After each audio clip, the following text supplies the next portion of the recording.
ज्येष्ठ कृष्ण गणेश चतुर्थी व्रत कथा। दयादेव नामक ब्राह्मण की कथा।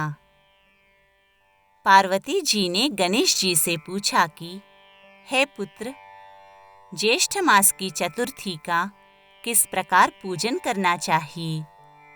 इस महीने के गणेश जी का क्या नाम है?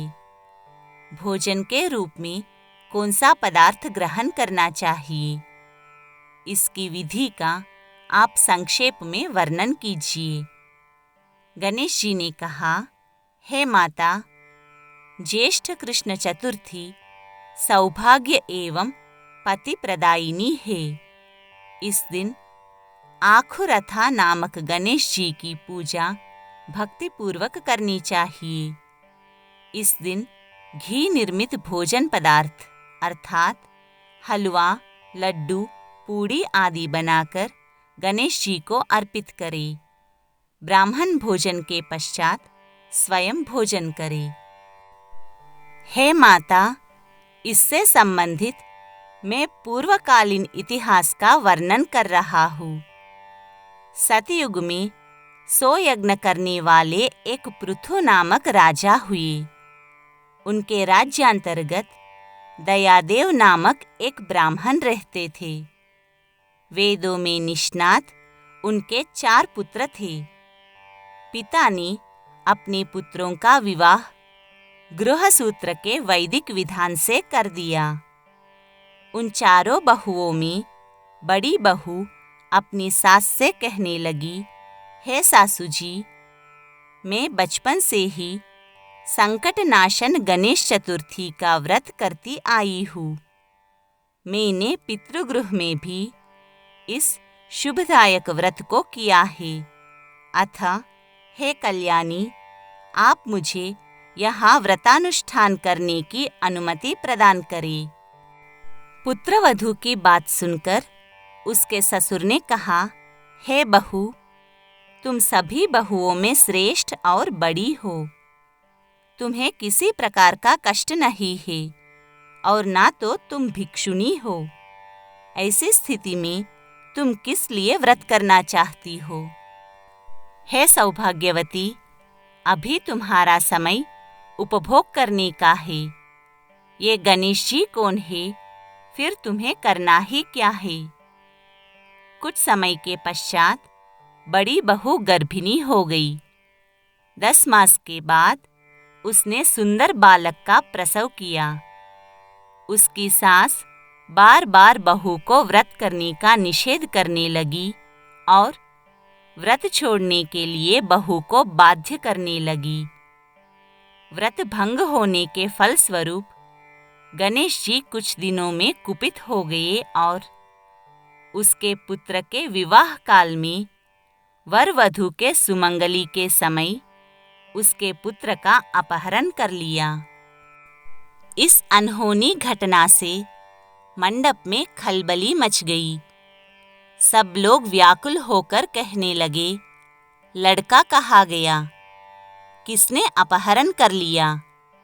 बारातियों द्वारा ऐसा समाचार पाकर उसकी माता अपने ससुर दयादेव से रो रो कर कहने लगी, हे ससुर जी, आपने मेरे गणेश चतुर्थी व्रत को छुड़वा दिया है, जिसके परिणाम स्वरूप ही मेरा पुत्र विलुप्त हो गया है।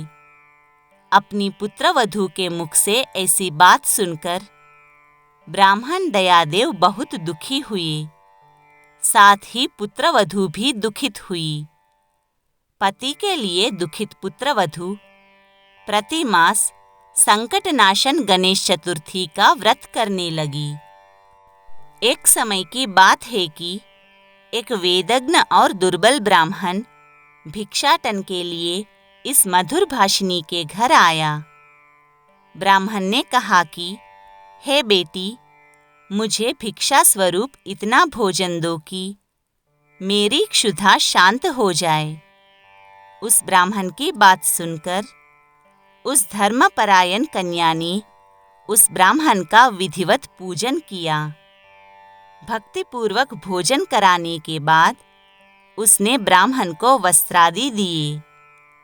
कन्या की सेवा से संतुष्ट होकर ब्राह्मण कहने लगा, हे कल्याणी, हम तुम पर प्रसन्न हैं। तुम अपनी इच्छा के अनुकूल मुझसे वरदान प्राप्त कर लो। मैं ब्राह्मण वेशधारी गणेश हूँ और तुम्हारी प्रीति के कारण आया हूँ। ब्राह्मण की बात सुनकर कन्या हाथ जोड़कर निवेदन करने लगी, हे विघ्नेश्वर, यदि आप प्रसन्न हैं तो मुझे मेरे पति के दर्शन करा दीजिए। कन्या की बात सुनकर गणेश जी ने उससे कहा कि हे सुंदर विचार वाली, जो तुम चाहती हो वही होगा। तुम्हारा पति शीघ्र ही आएगा। कन्या को इस प्रकार का वरदान देकर गणेश जी वही अंतर्धान हो गए। उसी समय की बात है कि सोम शर्मा नामक ब्राह्मण एक वन में से उस द्विज बालक को नगर में लाए। अपने पौत्र को देखकर दयादेव नामक ब्राह्मण बहुत प्रसन्न हुए। बालक की माता के हर्ष की तो सीमा ही न रही। साथ ही संपूर्ण नगरवासी भी प्रमुदित हुए।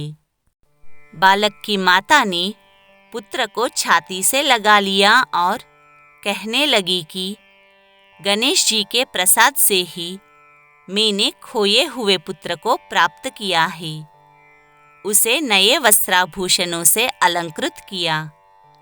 दयादेव तो बारंबार सोम शर्मा को प्रणाम कर कहने लगे कि हे द्विजराज, आपकी कृपा से मैंने खोए हुए पुत्र को प्राप्त किया है। खोया हुआ बालक घर में आ गया। सोम शर्मा को सुस्वादु भोजन कराकर धोती दुपट्टा से विभूषित करके गोदान दिया। फिर से मंडप का निर्माण करके विधि पूर्वक वैवाहिक कार्य संपन्न किया। इससे सभी पुरवासी प्रसन्न हुए। वह भाग्यशालिनी कन्या अपने पति को पाकर धन्य हो उठी। ज्येष्ठ मास के कृष्ण पक्ष की चतुर्थी मनुष्यों के मनोरथ को पूर्ण करती है। इस दिन नर नारियों को एकदंत गणेश की पूजा करनी चाहिए।